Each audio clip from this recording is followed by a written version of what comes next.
In our previous video, we have seen how to create a date variable. In this video, we are going to play with some of the methods and techniques of date data type. First of all, I would like to demonstrate the format method.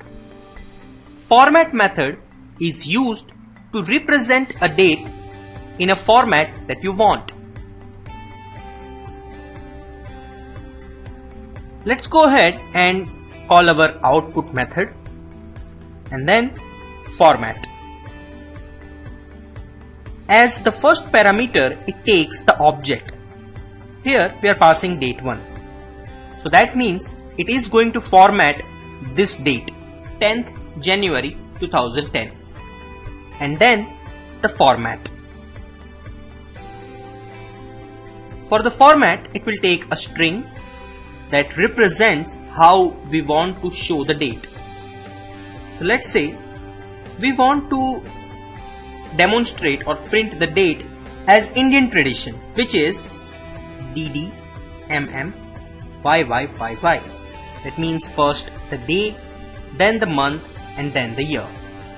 So this is how you can use format. Let's go ahead and start. Let's click on run. And as you can see, this fourth one is this. It says 10th of January 2010. If you want to know about the structure of this format and want to have a look at how you can actually format dates in a couple of different ways, I would like to recommend you to go ahead and search for the format keyword on the Microsoft official documentation. You'll get a lot of information about it. Next is today. Today is a property of the date class that shows the current date. So right now we are using the date class and using its today property. Let's click on start, run, and it shows the current date. It takes the current date from your system, so that if you change the date in your system, it will automatically change here. We can take this one step further. If you want to know what is the current time of the system, you can actually do that using now. So now property will be able to tell you the current date as well as time. Let's start. And here it is. So this is how you can get current date or time using today or now properties.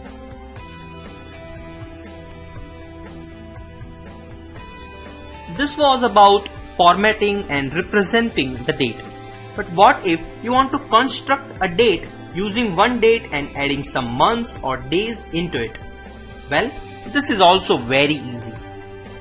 We are calling the output method and we are using our date2 to add dates to this date.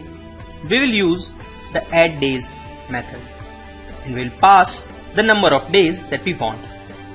This is 20th February. So let's add 5 more days to that date and print it out. Let's click on start and click run. As you can see, this is 25th February 2010. So you can use add days method to add days to the given date. In the same way, we can use months.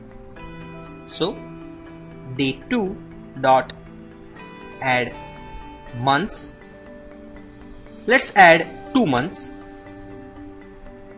and start. This is the new one. It was 20th February. We have added 2 more months. So now this is 20th April. So this is way of treating the dates, and you can learn a lot more about dates while searching the date in the Microsoft official documentation. I will highly recommend this because I will not be able to cover everything, though I have covered some of the essentials that you need to learn to be able to keep up with the date data type.